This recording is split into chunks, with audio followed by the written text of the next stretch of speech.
We'll start with our motivation, settling in first before we even get to motivation. Then we'll do a little bit of expanding of our motivation, and then I have the refuge and the four immeasurables ready to go. So just arrive, let go of all the things that it took to get here, the driving, the person's pulling in front of you, and the speed and the thinking and the activity of motion in space.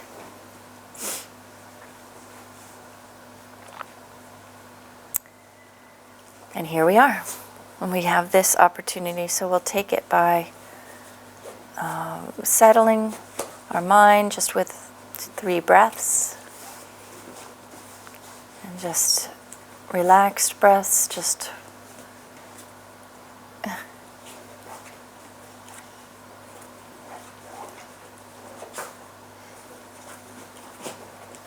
you're not relaxed. You're not listening to the instructions.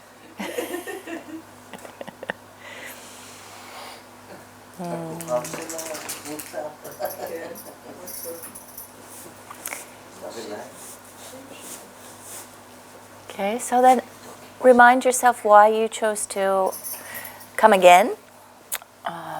Today, continue. The feelings around that, the ideas around that. Why did you come? Make the effort to get here.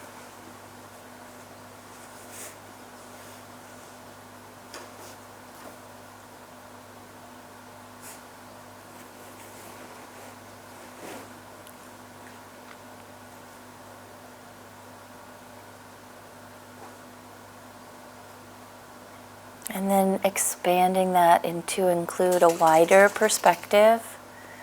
What's the benefit for yourself, your personal idea, your personal desire, and then how does that expand out and become a wider perspective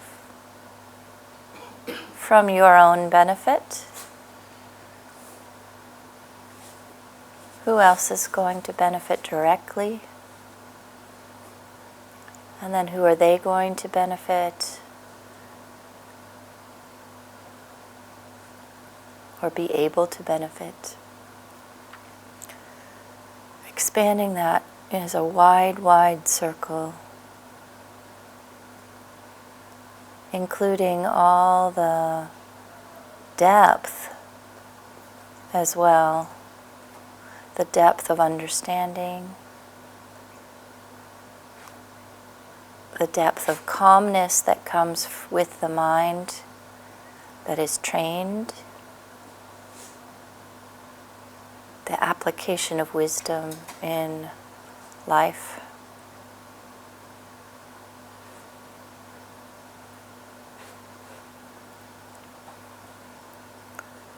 So make this as vast a motivation as possible, including all sentient beings, those that are seen, those that are not seen, including those that are known and unknown. All sentient beings become the beneficiaries of your efforts. And as profound as possible,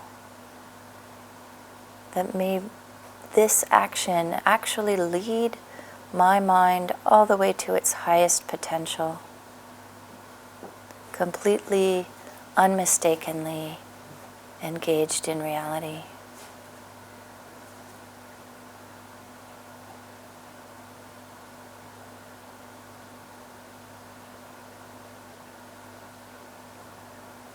So we can do our refuge, which is, again, not necessarily, we use the words of Buddha, Dharma, and Sangha, but if you're uncomfortable with that, you replace them with your own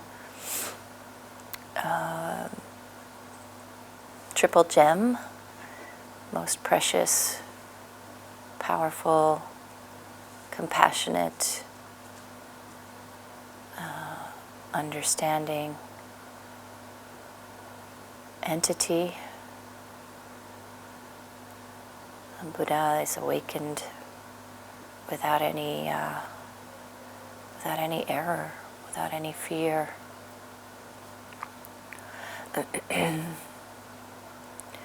So I go for refuge to the Buddha, the Dharma, and the Sangha until I'm enlightened. By my practicing giving and other perfections, may I become a Buddha in order to benefit all sentient beings. I go for refuge to the Buddha, the Dharma, and the Sangha until I'm enlightened. By my practice of giving and other perfections, may I become a Buddha in order to benefit all sentient beings. I go for refuge to the Buddha, the Dharma, and the Sangha until I'm enlightened. By my practice of giving and other perfections, may I become a Buddha in order to benefit all sentient beings. So feel that you have that guidance and protection, and that your actions are dedicated towards that goal, that you become enlightened in order to be of benefit to others, including all sentient beings.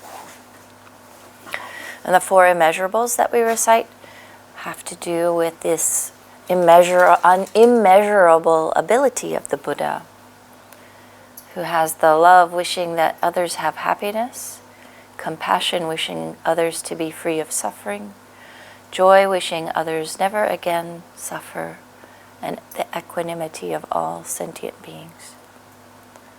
So just take a minute and think about a love that wants all sentient beings equally to have happiness, a compassion that wants all sentient beings equally not to suffer,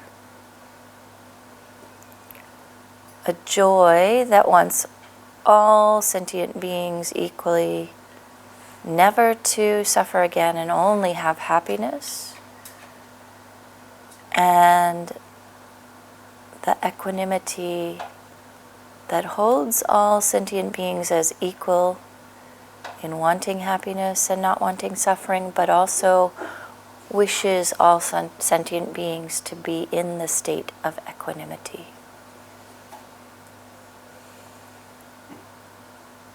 So then that love includes the causes for happiness. That compassion includes the causes for the freedom from suffering. The joy includes the causes for never again suffering. And the equanimity includes the causes for others to be equanimitous.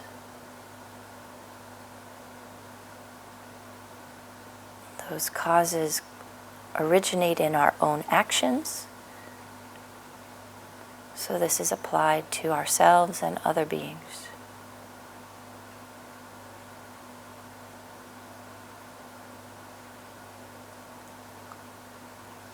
So, we did a whole day, and we talked about the context and the structure, so that will be the same today. And we'll do settling the mind, motivation, main practice, and dedication for each of our meditations.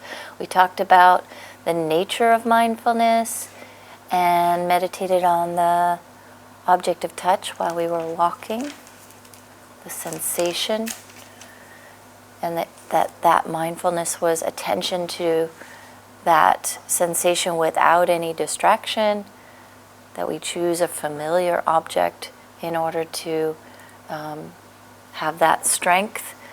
Also strengthening by repetition, returning to the object again and again, and we saw that later on a little bit more clearly in our breathing meditation, and that introspection alerts us to distraction and dullness. We set up each meditation with a clear intention to bring our mind to the object. When we did the body scan, We moved that object through the body, but we brought the mind to each aspect as we went. Then we also did meditative concentration, which is for the purpose of developing concentration. And that has the benefit of calming any disturbances of body and mind, and has two obstacles of dullness and distraction. And then we did our breathing and dedication, and that was our first day. So today's the second day. And I want to bring our attention a little bit to a more nuanced understanding of what the nature of mindfulness is. So we just had a review of what we did yesterday very quickly. And now one of the things I mentioned was that in general there's a popularized view of mindfulness, and that's presented as a non-judgmental, present moment awareness, very secular environment, right? I think I did a little bit of a mistake here. I saw the word mindfulness, and so that doesn't make so much sense. Sorry about that. In the yeah, so here's how that should look. Then it makes sense. So let me put it back up on the play. So mindfulness, it presented in a secular mindfulness-based training environment, looks like that. It's non-judgmental, so you're really not expecting yourself to be perfect, right? It's more expecting yourself to train as well as you can in the moment and becoming aware of your own mind in the process. Mindfulness as just attention to sensations alone, like we did yesterday a lot, is very much like the Theravadan system. So I think you asked me the difference between shamatha and vipassana and this mindfulness presentation. And this third section is the difference. Here, the real difference is that it's in the context of being a basis, right? So mindfulness becomes a basis for relating mindfulness to the development of concentration and wisdom, which we've been doing, but we're going to do more specifically today with wisdom, and not contradicting conceptual thought. This is the difference, right? Not contradicting conceptual thought means that we're not just eliminating concepts. We're not eliminating the thought process.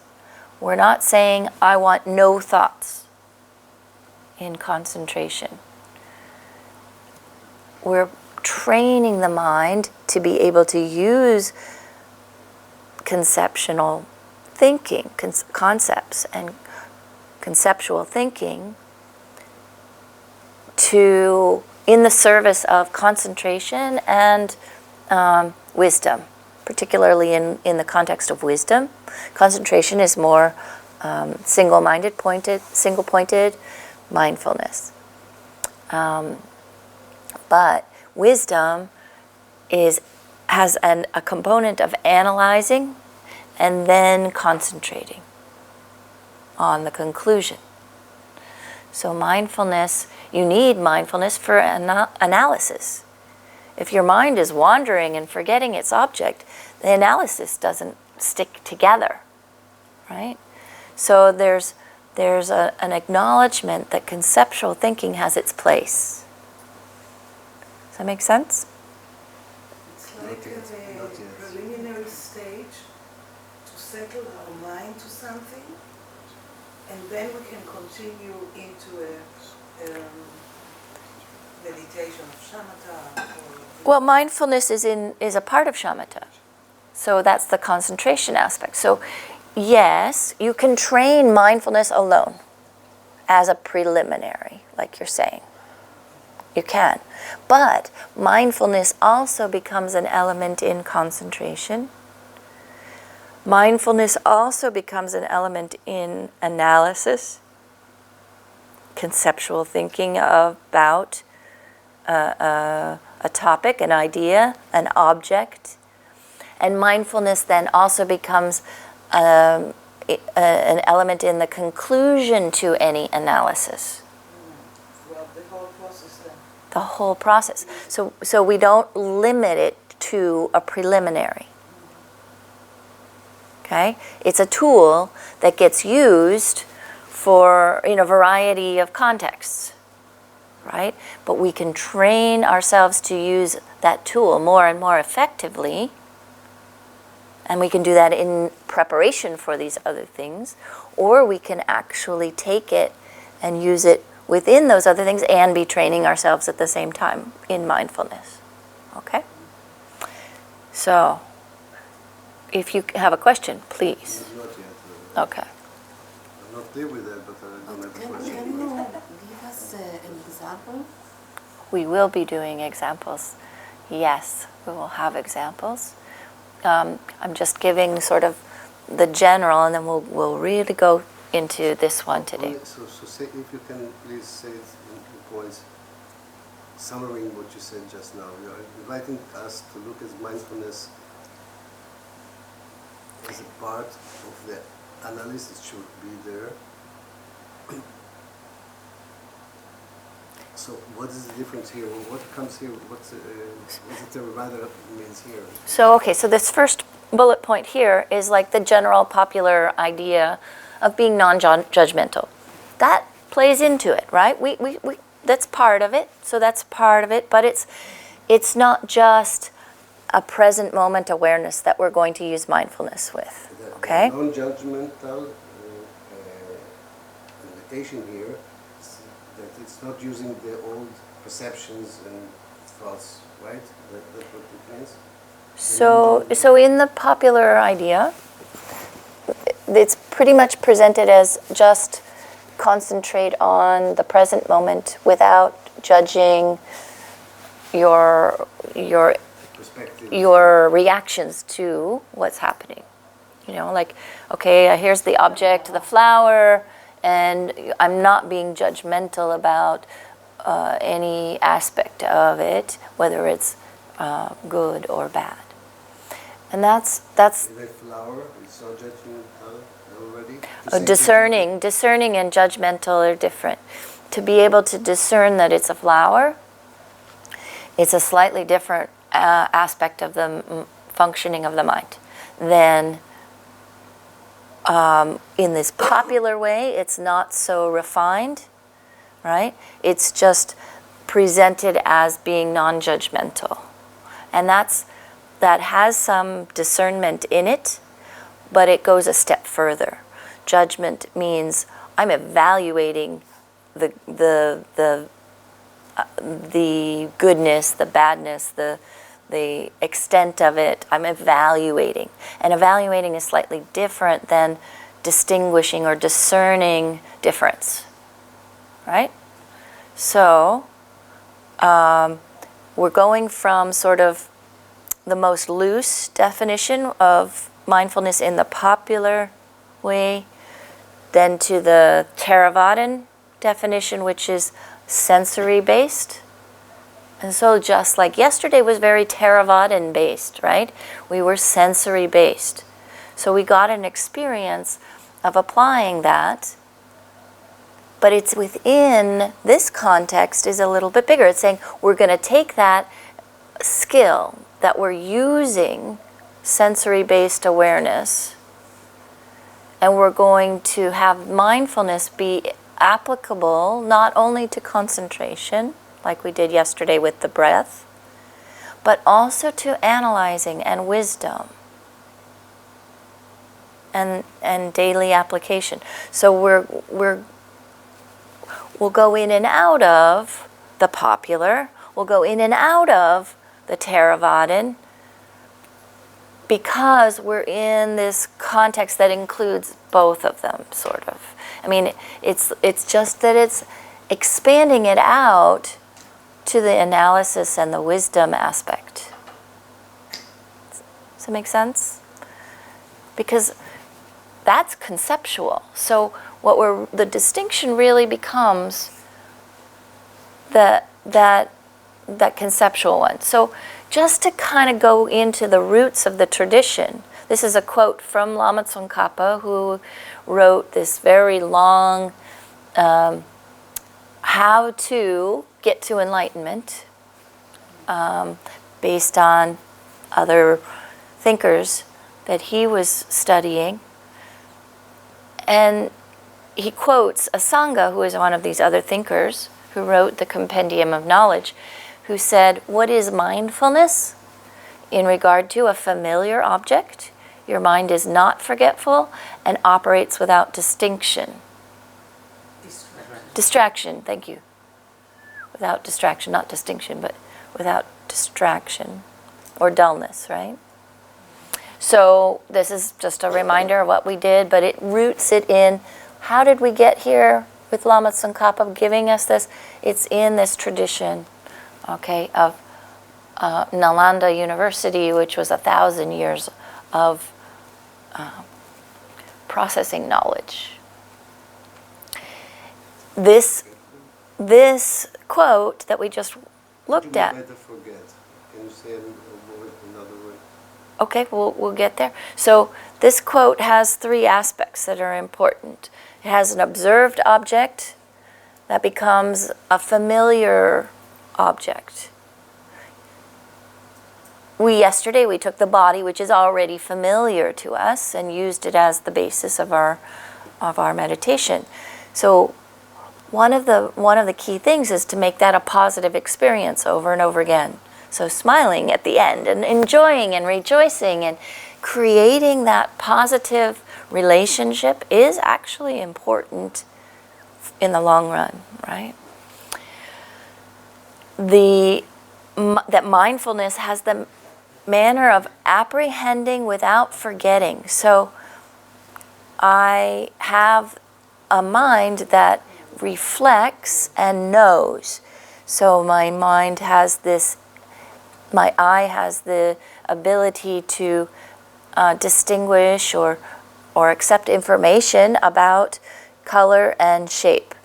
And the eye consciousness, the main consciousness, it takes that color and shape and it reflects it within the consciousness, knowing it to be there, right?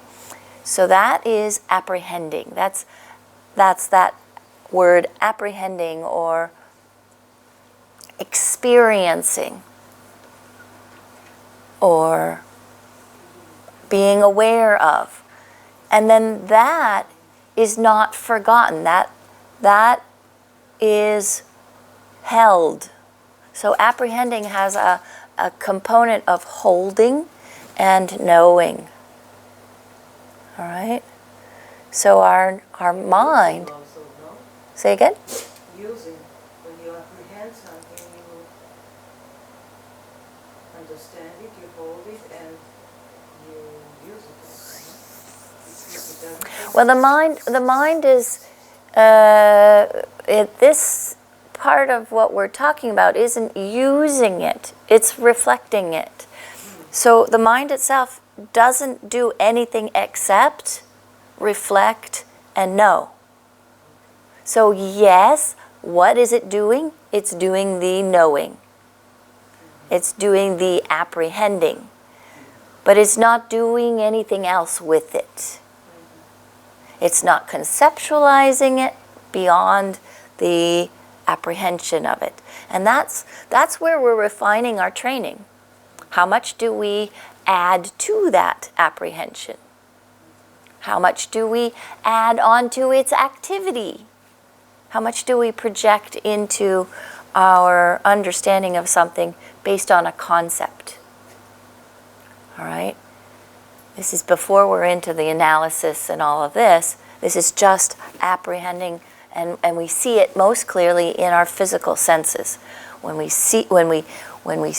feel the touch, when we see the form, our mind is just clear reflection and merely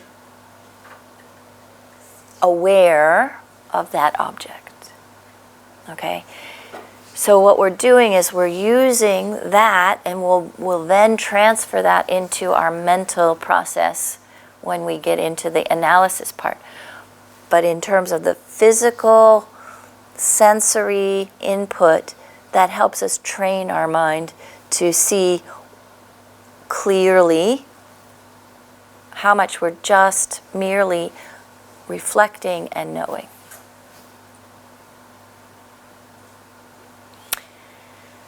Mindfulness functions to keep attention on the object. So the mind itself is merely reflecting and knowing. Mindfulness is like accompanying that mind and keeping attention on the object. Because remember, we're talking about split seconds here. Each mind is a new mind based on the previous mind. So what keeps us on the same object keeps the mind from flying off to another object? Well, we know it does fly off to other objects, and it goes very, very fast, right? Because it's 64 within a snap, right? We've got 64 minds in that length of time. What's holding it on the same object? How could we yesterday just breathe, just be aware of the sensations of breath, and not be aware of the birds or the other input that was coming at us? How could we do that? That's mindfulness. It's functioning to keep the attention on the object. Okay? That's the tool that we're developing. So we meditated on breathing. Do you want to do a 4-minute meditation on breathing? Yeah? Yesterday? Like yesterday? Do you want to review what we did yesterday? And have an experience of it. So let's get ourselves settled in.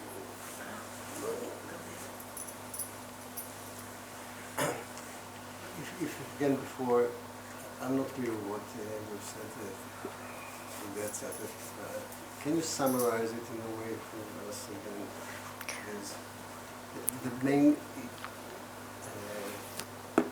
thing that you wanted to So share with us. the main thing was that we are, right now what we're doing is we're focusing on the concentration aspect of mindfulness. And mindfulness is keeping our attention on an object. Okay? Keeping our attention on an object is moment by moment holding that mind to the object, that it's just merely reflecting and aware of. Because that mind is going so quickly, mindfulness holds it on the same object. And that's what we're training in concentration. Okay? There's going to be, today, in a little bit, the other aspect of analysis and how we use that same mindfulness that holds the mind on an object within a conceptual process.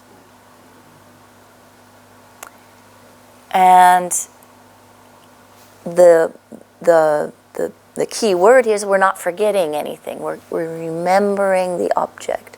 We're holding the attention on the object. We're not forgetting the concentration on the object, but we're not dealing with what's going on. Right. We're not going into the concepts. We're just training the mindfulness. We're training the mind to stay on its chosen at object. the moment, because in the moment there were a lot of other things there that we are not. That's what I think it was not clear for me. What is the not forgetting is that I am on it. Right. Right. This is what you meant by not forgetting. So it's in the manner of apprehending the object, of knowing, of being aware without forgetting it. Yeah. And my finger went too fast the last time, so there's one more piece, which is good, that we should think about. And this is the new piece for our breathing meditation that we're about to do. That the mind apprehends its object with certainty. You are certain what it is that you're placing your mind on. So when we're doing the meditation on the breath, we're certain that we're going to choose one object or the other. We're either going to do the object of the nostrils or the diaphragm, the movement in the belly. So you remind yourself which object you're certainly going to place your attention on today for 4 minutes. And we'll go through a process of bringing that to our awareness, and then we'll spend 4 minutes holding it, okay? So our structure for this is first to settle, adjust the posture, create a solid base for your body so that you're not having to pay attention to the body during this. Make any adjustments that are necessary. And once you have a stable base, lift your nervous system out of that base. Establish a relaxed but alert attitude.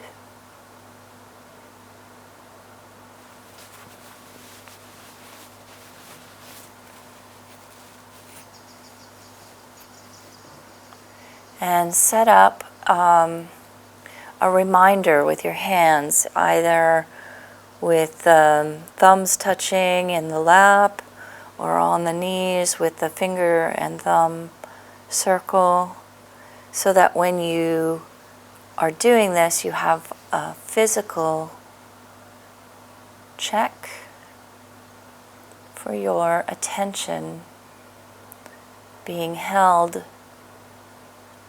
without forgetting.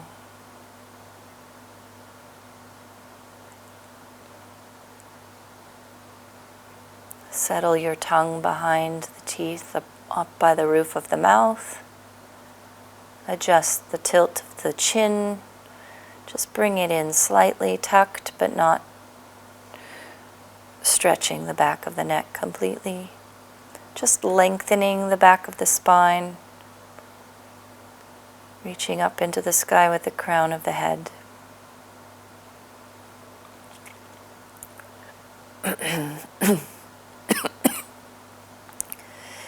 And the eyes slightly open so that there is light coming in, but not necessarily objects.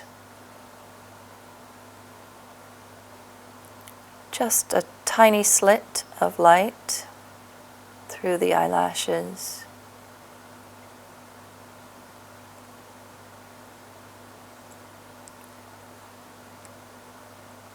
Set your motivation by training my mind. May I become completely enlightened at my highest potential for the very purpose of being of benefit to others, as vast as space.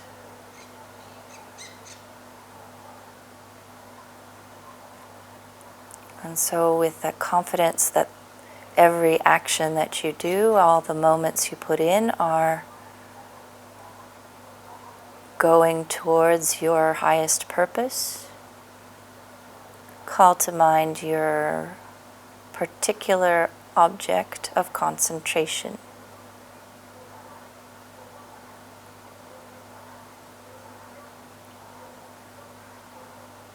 The sensations related to breathing, located either at the nostrils or the diaphragm.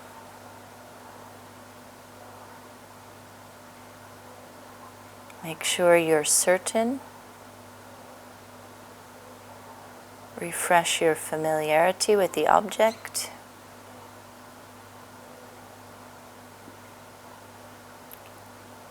And set your intention to hold this object for the full 4 minutes.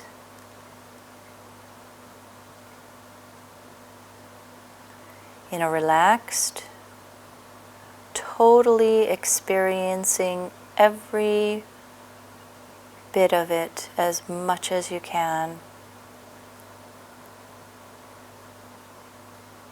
Bringing your mind back to the object whenever you notice you're not there.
So you can relax the attention on your object.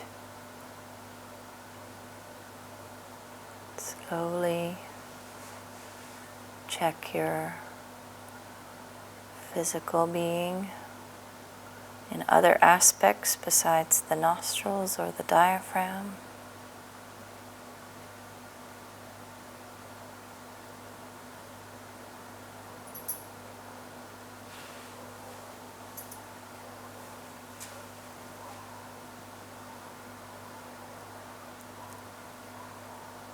Quickly dedicate all your efforts towards becoming your highest potential, complete concentration and wisdom in service of benefiting others.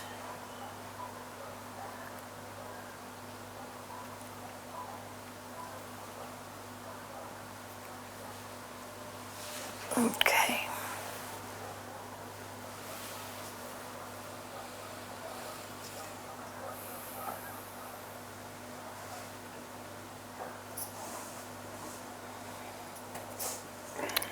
So, did you have a sense of certainty of your object?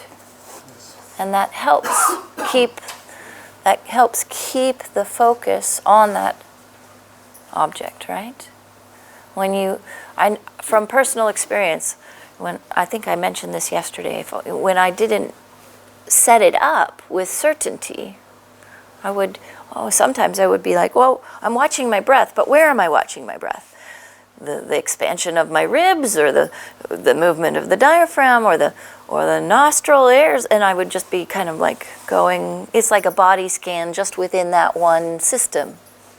But as I was doing the nostrils just now, I was like body scanning the nostrils, trying to find the sensation.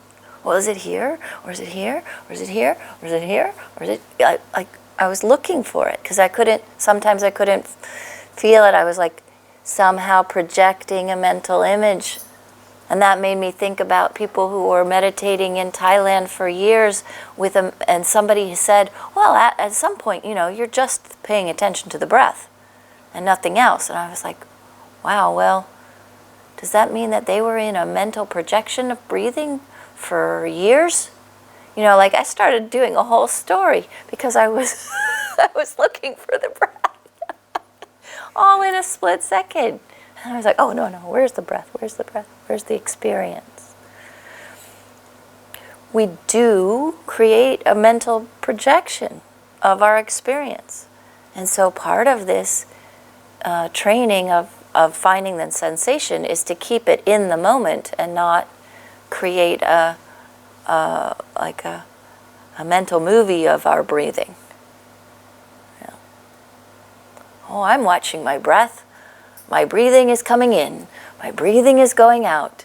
And it never turns around. It's just coming in and out and in and out. And it's not real. It's just very superficial awareness mixed in with a projection of what we think it should be instead of actually feeling it. So those are things to distinguish. Anybody else have some insight? Connected to yesterday, that was approach here, that to see it if it's hot or warm, the inside or outside, it's not judgment time. We're training. So when we're we're on a bicycle and we have training wheels, sometimes we need them. Yeah. Yeah, I mean, we want to ultimately be able to do this without any of the bells and whistles, right? We want to be able to have that be we place our mind, and then there it is. And it stays there for days. It doesn't need to move, right? But in nature it moves. But once you've tamed it, once we've trained it, once we've tamed it, then it doesn't move, and it just stays on it. And if you have to do some intense training for it to stay there for days. But that's what they say, is once you've really got it, you place it, and it doesn't get distracted, it doesn't get dull, it stays on the object without moving, without flying off to other objects like my mind. Stories in Thailand, total projection. It is true that you can place your mind, when it's trained, according to all these meditators that have trained and then talked about it, so that it doesn't move for as long as you want. So those are the levels of like concentration. There are, I think, 9 levels of concentration training. So. If I compare this meditation of today to yesterday's, I focused much better, and I was able to return quite quickly to the breath. But what I noticed I was doing is that I was using the rhythm of the breath when concentrating on the breath. You know what I mean? And is that a distraction? It was like, it was part of the meditation, it helped me focus, but I could, like, go with the rhythm as a tool maybe, I don't know. Well, I would say that one of the things we're working on when we're starting out is creating a positive experience, right? So if something's helping us, sort of like the training wheels on the bicycle, we're creating a positive experience, so we're not falling down the whole time. So if that rhythm is helping you, it at the beginning we need those helpful things, and then as we get better at staying on a particular object, then our object gets refined. So we start off with the body and we scan the whole thing. And then we have the whole breathing apparatus and we scan the whole thing. And then we have the movement of the diaphragm and we scan the whole thing. And then that becomes more and more and more and more refined. So the sensation of air across the nostrils becomes more refined. So I'm not searching for a sensation in the whole area. I'm searching for the sensation right there. So then it's very refined. So we're taking our capacity and making it greater. So if your object is the rhythm of the breath, and that's what you're holding on to, and placing your mindfulness on that, yes. If it's adding to where you were placing your attention, but it's helping you, then eventually, no. All right? So it depends on what you intended in the beginning. It's totally up to you, right? You're choosing that object. And so then the answer to your question becomes, well, what was your intention in the beginning? What were you actually trying to place your mind on? Okay?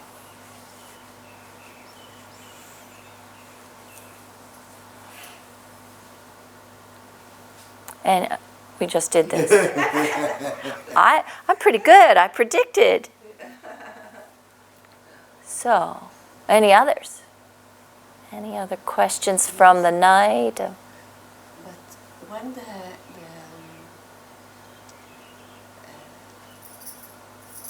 the breathing is stable, what is the benefit?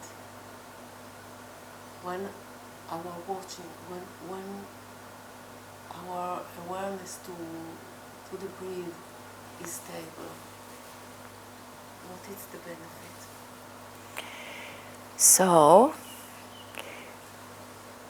we're in the context of developing that stability for 2 reasons, or for two benefits.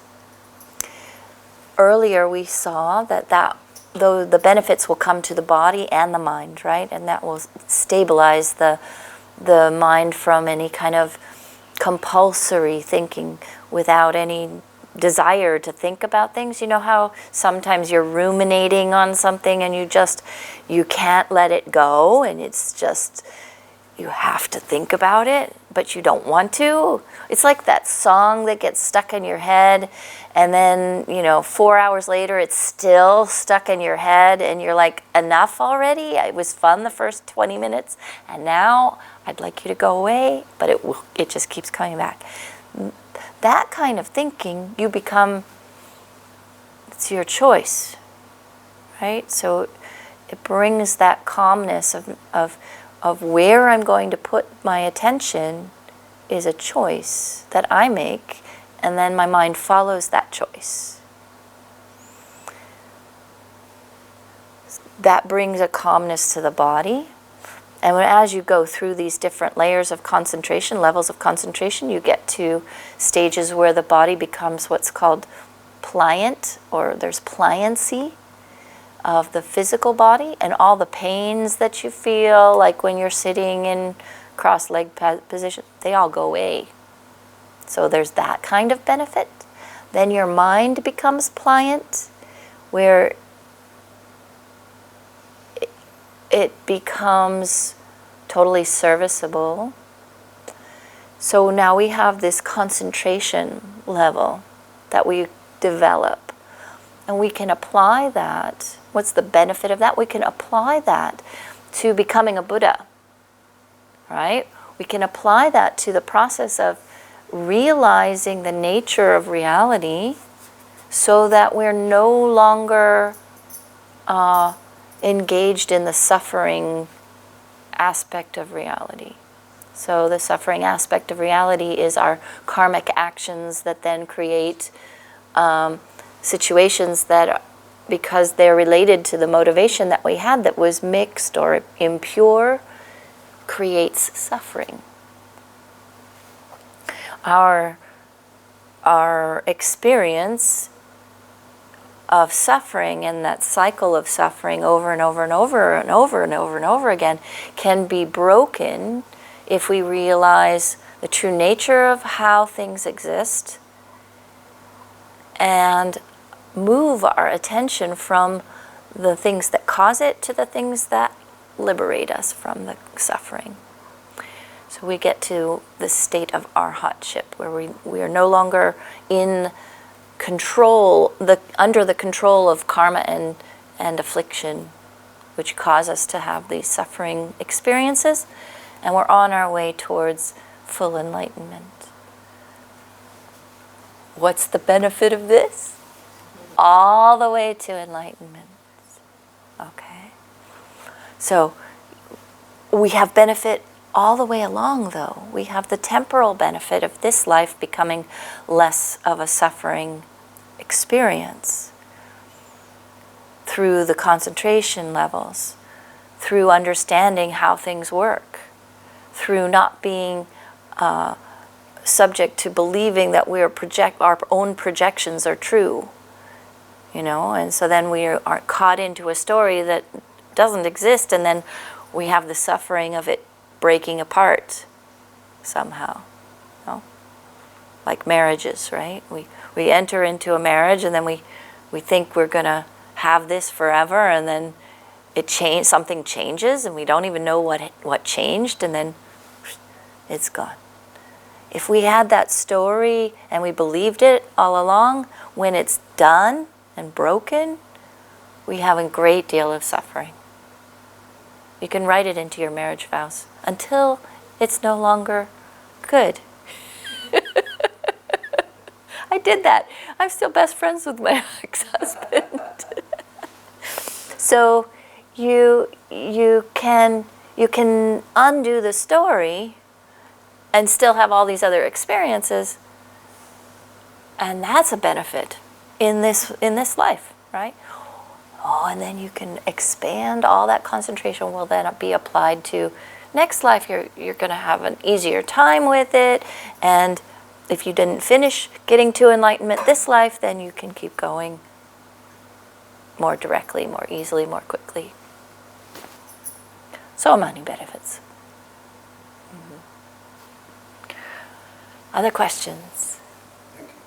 Any questions from last night or anything that arose during the evening or when you woke up this morning you thought,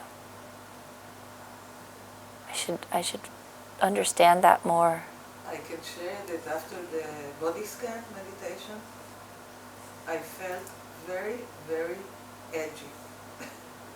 Like the tension just built up and I became really nervous, while my expectation was that it will do the opposite and that the tension will bit by bit, fade, but the opposite thing happened. I think this is important. Mindfulness meditation is promoted in the popular environment as a way to relax. Yes. My experience of it is often it agitates. And I think that it's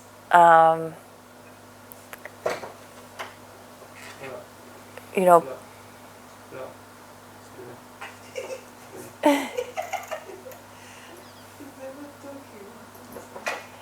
I think that it's important to recognize that it's not a cure-all. It's not necessarily always positive, and so we have to create ways to make it a positive experience. I'm sorry I led you through an experience that became... No, I felt the same. Yeah. It was surprising, and I realized that the fact that I was surprised arose from my wrong expectations, actually. Because paying attention to every little part of my body, is what gave rise to this edginess for a reason, because I was aware of everything, you know what I mean? Which is logical, by the way, if you think of it. But because I had this expectation that, it will calm, it will make me feel more relaxed, so wrong expectation, I think, was the problem there. Or maybe we went too fast, You think so? and didn't take the time to make sure to relax each part. I didn't want people to fall asleep. If we could try a little bit, if there's a moment today, we'll try a shorter version with just a piece of the puzzle, not the whole body, and emphasize the relaxation, and then we can compare the experiences, and experiment with it. But it is important to know that there are ways that by engaging in a training of mindfulness, you may not be always in a process of relaxation. Yeah, you said yesterday that the purpose wasn't healing, but concentration. And that's the difference. Yeah. A big difference. That So- we expected some kind of the healing. Perhaps, I think so, that, in my mind. Well, we definitely want it to be positive, right? We want this interaction to be positive. So what we can do is use anything that arises as learning, right? So if we want to take some time and do some healing, we can do that. but to get through these kinds of ideas about what mindfulness can be, we're not focusing on mindfulness as a healing technique. But once you've trained the mind, and then you apply it to a healing technique, it becomes an incredible tool. Like, you become the best masseuse. You become the best healer, because your mind can go to the object that it chooses and stay there and really And now we're getting into the analysis. Really distinguish its object. Really find the points. Like, okay, so now I have my general nostrils. Now I'm really going to analyze and figure out where is my object, right? Refining that through applying analysis. We're into the discerning wisdom. Okay, so the theory here, and remember, I'm going to give this to you in a condensed version, so this is the whole package.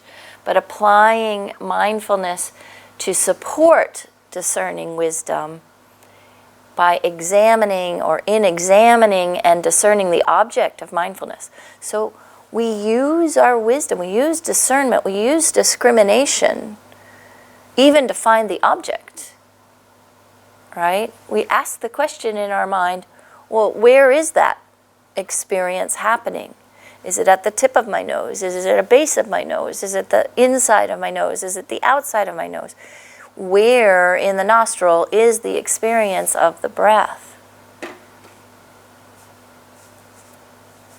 And then we make a jump into mindfulness of the thoughts. Making a jump into, we're going to pay attention to the conceptual process, the ideas and the analysis of ideas, discerning and examining how things exist in the world. So we apply mindfulness to support discerning wisdom and examining and evaluating in order to nurture positive, wholesome qualities. So if we're going to take things apart, we're also keeping this within the context of, I want to develop my mind so that it's of benefit for others. I want those positive qualities to be nurtured. Those wholesome qualities that bring about a state that has incredible compassion, like beyond anything you've ever experienced. You think about that person that you know embodies compassion the most. Like that or beyond, depending on who that person is. So then we can do analytical meditation on loving kindness for ourselves, doing some relaxation along the way, being generous with ourselves and for others, right? So even by imagining that and developing that loving kindness in our conceptual realm allows that to kind of manifest in our being with others. So the theory includes knowing the benefits of mindfulness through analytical meditation as facilitating better discernment and better understanding of its objects. So when we have an idea and we go to university and we study, we're applying mindfulness on an object that is mental, right? When you go get a PhD in something, you've done some training in mindfulness to hold all of that knowledge and relate it to your subject and conceptually analyze and manipulate and discern and understand your object better. That's applied mindfulness. That's why we give out PhDs in universities. They do, I don't. But anyway, that's there's a training process of the mind that goes with it. So to condense all those words into a little bit of a simpler form, the purpose is to support wisdom as well as concentration. The purpose is to support wisdom that can then examine, the wisdom that discerns objects of mindfulness, and that nurtures positive, wholesome qualities. And that the benefits of that are that there's more ability to understand, there's better discernment of the objects. This is beyond concentration, right? This is taking the mindfulness and the concentration into the realm of wisdom. Discerning wisdom differentiates and discriminates the characteristics of its objects. This one's orange and the petals are soft and the characteristics are discriminated more and more refined ways, while mindfulness holds the object in mind without distraction for such analysis to proceed. If I reached out to touch this and then I was concerned with what the dog is doing, right, I wouldn't have any experience of the characteristics, of the softness. It's quite, you can do this. You come up and touch the petals. The softness is quite beautiful. Yeah. But if I didn't have enough attention on it, I wouldn't even experience that. But the beautiful is judgment. Yeah. Right. Yeah. Yeah, I was trying to describe the sensation, and I'm going beyond. But checked it only for myself. I'm Adding the beautiful is already judgment. Yeah, it's We're used to do it, but this is a part not of the concentration itself. yeah. No, if I looked at just to having the experience, I didn't think this is beautiful. I only put that in when I was trying to describe it. But that's why I was hesitating. I was like, oh, what did I do? How did I do that? I was trying to reconstruct. But this is silky. This is, super, like smooth, and so that maybe that would have been a better way to describe it. Not go jumping into as much, but we have judgmental words that we use to describe. So this is really like another level of training. When we're using mindfulness as a way to improve our concentration, and we're using physical experience, such as the breathing, in order to refine our concentration levels, we are engaged in that discernment between what we're projecting and what we are experiencing. When we switch to the mental realm, which is what we're doing with ideas and wisdom, and this idea of supporting the development of wisdom through our mindfulness, again, we're going to look for how much is projection and how much are we understanding the object. So when we say anything about the characteristics of beauty as the object of our investigation, and we place our mind on beauty as our object, which is totally an idea, holding our mind with mindfulness on that object, we have to investigate how much of that is a projection of beauty and how much of it is an experience of our object. So it's another layer of training, of concentration and discrimination, how we are doing that mindfulness. How is the mind engaged in its object? If we come to a conclusion about beauty, right? If we've analyzed beauty, discriminated at what we mean by beauty, which we haven't done, right? But if we were to do that, if we were to take apart the concept of beauty and analyze it to the point where we came to a conclusion, beauty is in the present moment, is our conclusion, or whatever conclusion we come to. Beauty is in the present moment. And then we hold that conclusion at the end. Again, it's mindfulness that holds that conclusion in our mind. Okay, so this is how we develop positive qualities.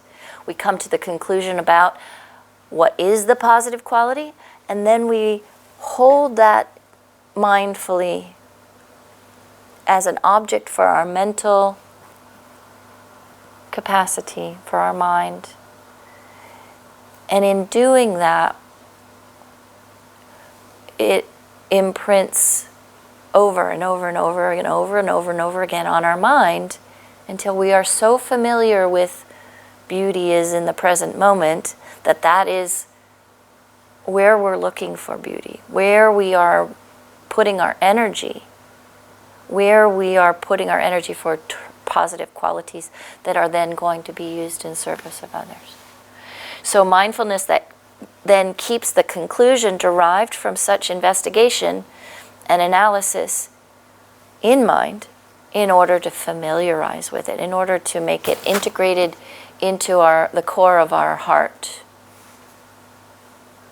You okay?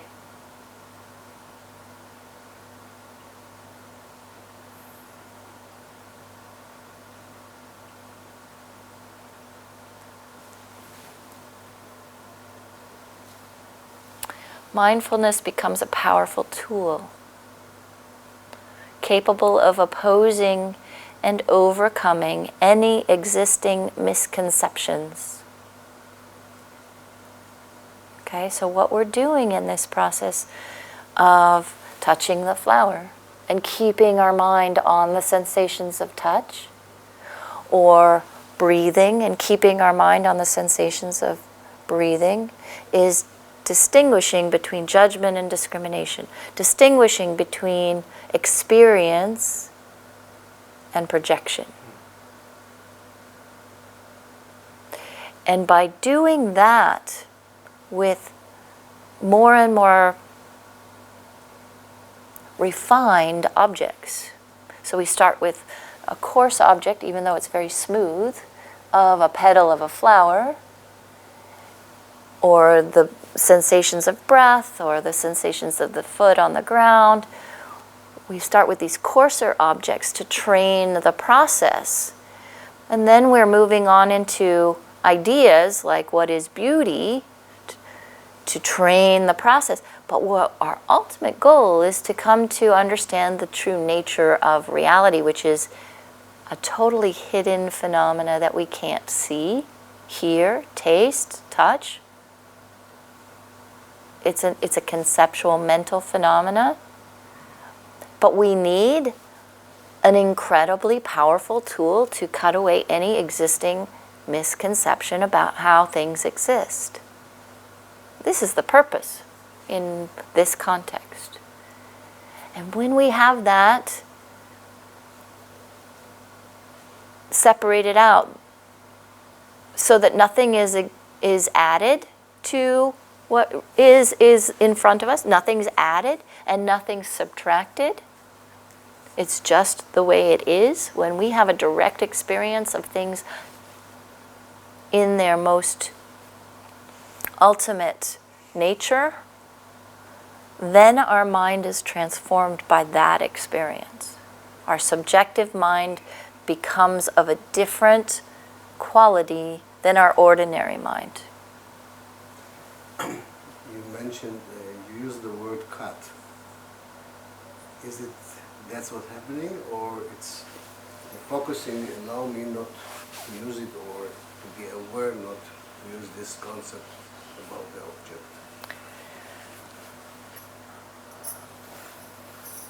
Cut is like taking out from the system. Well, we have misconceptions. Yeah. We can agree. We have misconceptions. How are we going to describe the process of getting rid of those misconceptions? The question is we're getting rid or we are not using it. It's not coming up or less coming up. We are taming, we're training ourselves, we're taming ourselves, and if it comes up, we know that it's not relevant. So the ultimate goal is that it won't even come up, right? But those are more and more and more refined first we need to know how to get to the point of recognizing that's a misconception and this is a reality. Then we get to how do we train the mind to handle those misconceptions after we've recognized them, whether we're cutting or opposing or overcoming or antidoting, right? Avoiding. But if they're going to come up, if we avoid something and then it comes up later, then we haven't really dealt with it. So what we're really talking about here are these afflictive emotions, right? The responses to things. And our habitual responses to things primarily are the problem. So when we're aware of a response and we don't allow it to manifest bigger, that's one way. When we cut it off, in a sense, it's another way. When we oppose it, it's another way. But how about at the root of it? So at the root of the afflictive emotions is the ignorance, the misconception of how things actually exist. And so if we're addressing the right object, the misconception of reality, rather than the arising of an emotion or an affliction, such as anger or some response to what's in front of us, if we are addressing the ignorance that's embedded in the whole process, and we come to really know it and discriminate what it is and how it functions and how we can eliminate it,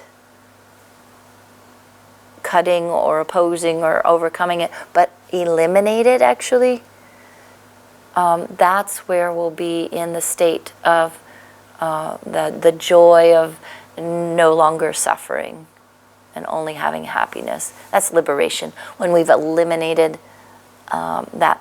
Then there's that misconception. And then there's still going to be imprints, like we talked about yesterday, that might arise and things might come into our awareness, but we won't have forgotten the nature of reality, but we haven't eliminated obstructions to omniscience, basically. So there's levels to go from that point as well. But mindfulness is taking us there. With this tool, this powerful tool, we can use it not just to open the, it's like a screwdriver, right? You can use a screwdriver to screw in a screw. You can also use it to open a can of paint, right? So we've got mindfulness as a powerful tool that we can apply to concentration, to analyzing wisdom, and to familiarizing with a conclusion, right, at the end of the whole process, and really have it sink in.